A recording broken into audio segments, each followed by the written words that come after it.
Olá, irmãos, graça e paz. Estamos começando o nosso estudo bíblico. Quero agradecer desde já a sua companhia aqui conosco. Toda quarta-feira nós temos essa bênção, essa alegria de nos alimentarmos da palavra de Deus e conhecer aquilo que o Senhor tem preparado para a nossa vida. Hoje nós vamos dar sequência à série de mensagens Esperança Viva, essa série que está baseada na primeira carta do apóstolo Pedro. E hoje nós daremos sequência ao nosso estudo. Mas antes de nós lermos o texto bíblico e continuarmos essa série de mensagens, eu quero convidar você e a sua família para participarem conosco todo domingo às 9 horas da manhã e às 10 horas da manhã do nosso culto e escola bíblica dominical. Nós temos um culto às 9 horas e em seguida a nossa escola bíblica dominical às 10 horas, a escola bíblica Educação para a Vida. Então venha participar conosco, tem sido um tempo de celebração, um tempo de conhecermos a vontade de Deus para nós. E o nosso domingo não para por aí, às 17h e às 19h30 nós temos mais 2 cultos e você pode escolher aí o melhor horário para participar conosco. Nós temos estudado a série Família em Foco. Essa série ela tem abordado essa temática família e temos recebido algumas instruções, orientações para a nossa vida quanto a esse tema tão importante e tão relacionado a cada um de nós. E nós vamos dar sequência à nossa série, a série Esperança Viva. Nós vamos ler na primeira carta do apóstolo Pedro, capítulo 1, versos 13 a 16. O texto bíblico vai aparecer aí no seu vídeo para que você acompanhe a leitura, que diz assim: Portanto, cingindo os lombos do vosso entendimento, sede sóbrios e esperai inteiramente na graça que vos ofereceu na revelação de Jesus Cristo. Como filhos obedientes, não vos conformando com as concupiscências que antes havia em vossa ignorância, mas como é santo aquele que vos chamou, sede vós também santos em toda a vossa maneira de viver. Porquanto está escrito, sede santos, porque eu sou santo.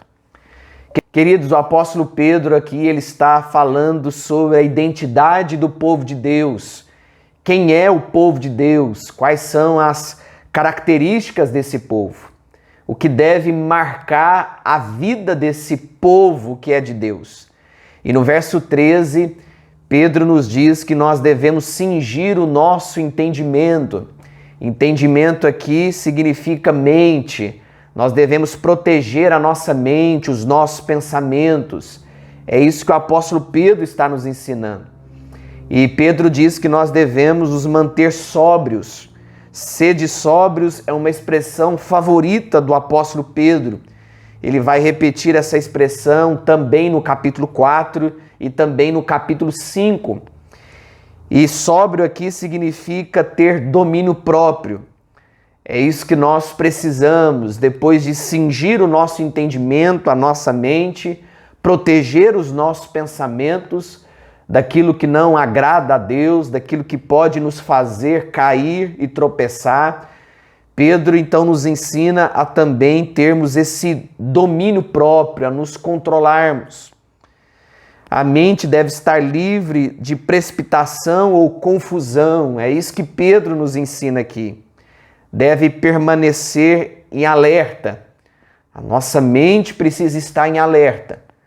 Nós devemos estar em todo momento atentos ao que está acontecendo à nossa volta, aquilo que está vindo aos nossos pensamentos, à nossa mente, para que informações que não glorificam o nome de Deus, que não exalta Jesus Cristo, não faça parte dos nossos pensamentos. E Pedro nos ensina que nós devemos esperar inteiramente na graça que vos está sendo trazida na revelação de Jesus Cristo. Esperai inteiramente na graça que vos está sendo trazida na revelação de Jesus Cristo. Pedro nos ensina aqui que uma vida santa é motivada pela graça de Deus.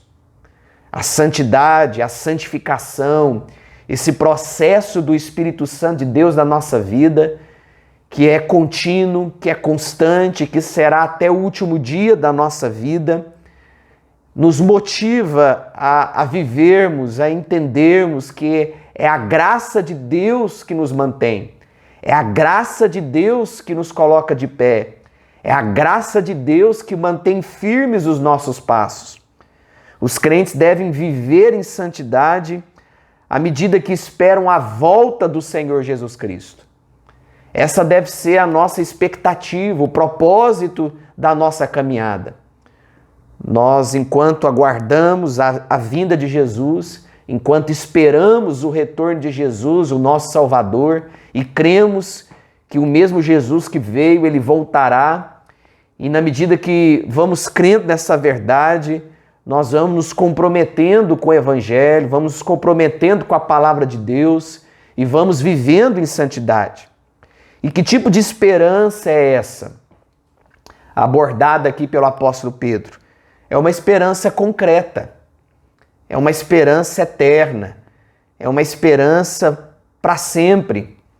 Essa esperança na qual nós devemos nos agarrar, essa esperança na qual nós devemos buscar, é uma esperança duradoura, não é uma esperança superficial, mas é uma esperança eterna, essa esperança que vem de Deus. É dessa esperança que o nosso coração deve se encher. É com essa esperança que nós devemos viver. E com essa esperança nós aguardamos a vinda de Jesus, a vinda do Salvador. O verso 14, Pedro diz, como filhos da obediência, não vos amoldeis às paixões que tinhas anteriormente na vossa ignorância. Nós somos salvos para as boas obras. Nós somos salvos para dar frutos, para impactarmos pessoas que estão à nossa volta, para fazermos diferença aqui nesse mundo. Por isso, os salvos são filhos da obediência. Essa é uma grande verdade.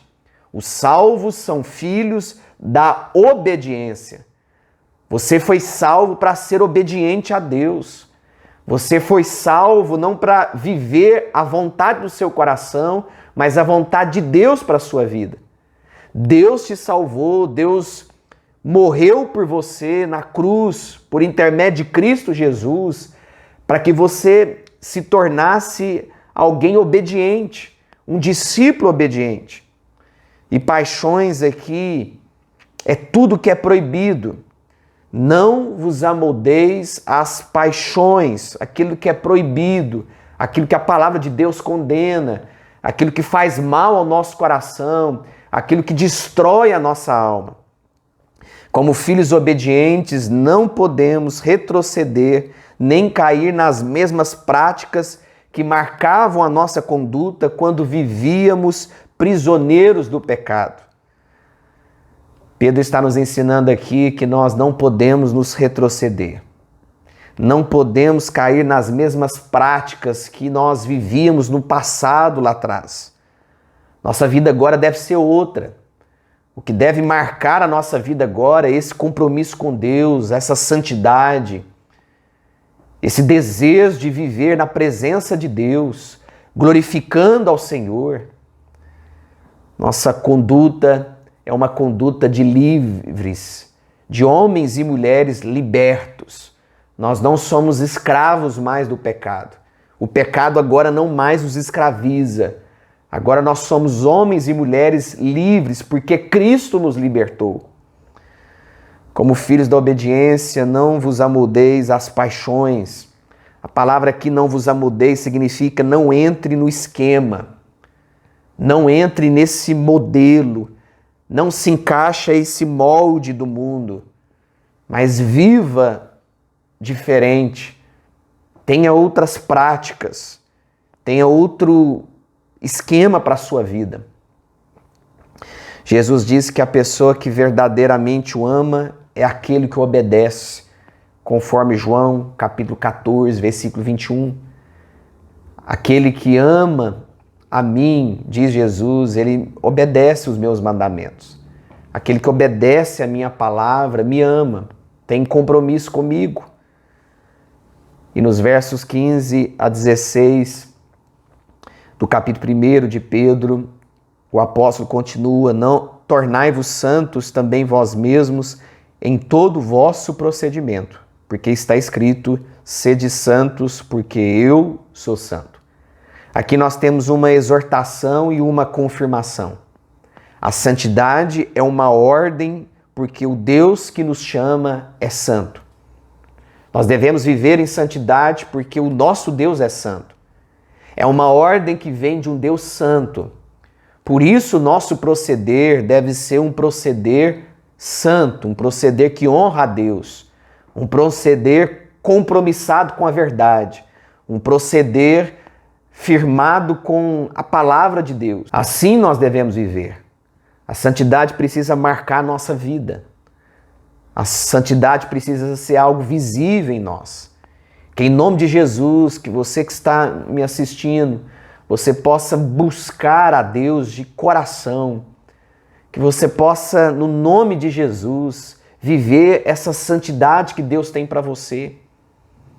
Uma santidade que vai beneficiar a sua vida, que vai trazer bons relacionamentos, que vai te fazer bem, que vai fazer com que você cresça, com que você produza frutos. A santificação não é apenas proibições, não é apenas para nos diminuir, apenas para nos dizer o que não fazer. A santificação é algo que trata o nosso coração, que nos leva a crescermos diante de Deus, que faz com que os perigos dessa vida não façam parte do nosso viver, que nós não sejamos marcados por essas terríveis situações dessa vida, desse mundo marcado pelo pecado. Mas a santidade faz isso conosco, nos guarda, nos protege. Que em nome de Jesus, que você possa buscar a santificação pensando nesse propósito. É para o seu bem, é para te livrar de situações ruins, é para te livrar do mal que Deus lhe ensina a ser santo, a buscar essa santificação. A santidade é uma ordem de Deus e precisa abranger todas as áreas da nossa vida. Pedro diz aqui: vós mesmos em todo vosso procedimento tornai-vos santos. A santificação não pode apenas abranger algumas áreas da nossa vida, mas tem que abranger toda a nossa vida. Essa mudança deve acontecer não só na mente, mas também no comportamento, nas atitudes, no falar. Que em nome de Jesus, que nós sejamos um povo santo, um povo compromissado com Deus, que a igreja do Senhor Jesus Cristo seja uma igreja atuante, uma igreja que espera no Senhor e enquanto espera a vinda do Salvador, ela vive em santidade, ela se compromete com a verdade do Senhor, ela obedece os mandamentos do Senhor. Nós amamos a Deus porque o obedecemos. Nós obedecemos porque amamos o Senhor. A santidade é uma ordem e exigência das Escrituras. Não é algo opcional. Santidade não é algo para você escolher. Não, é uma exigência, um imperativo de Deus para a sua vida e para a minha vida. É uma exigência da parte de Deus. Aqueles que querem ser meus discípulos devem viver em santidade. É isso que a palavra de Deus está nos ensinando. Que no nome de Jesus, que a sua vida seja marcada pela santidade. Que você seja santo, não por causa da religião, mas porque o seu Deus é santo. E por saber disso, você vai viver em santidade. Isso vai motivar o seu coração a viver essa santidade, esse compromisso com o Senhor e fazer diferença nesse mundo que necessita de homens e mulheres que vivem em santidade. Que a sua vida, que o seu procedimento seja esse, procedimento santo. Que você viva em santidade. Que os seus pensamentos, que as suas ações, que as suas atitudes sejam para a glória e o louvor do nosso Deus. Deus abençoe sua vida. Tenha uma noite abençoada, um bom restante de semana. Que o Espírito Santo do Senhor continue ministrando sobre o seu coração e a sua vida. E que a santificação seja uma realidade no seu coração, no meu coração, na sua vida e na minha vida, para a glória de Deus. Vamos orar? Vamos agradecer a Deus por esse tempo que passamos juntos estudando a palavra dele.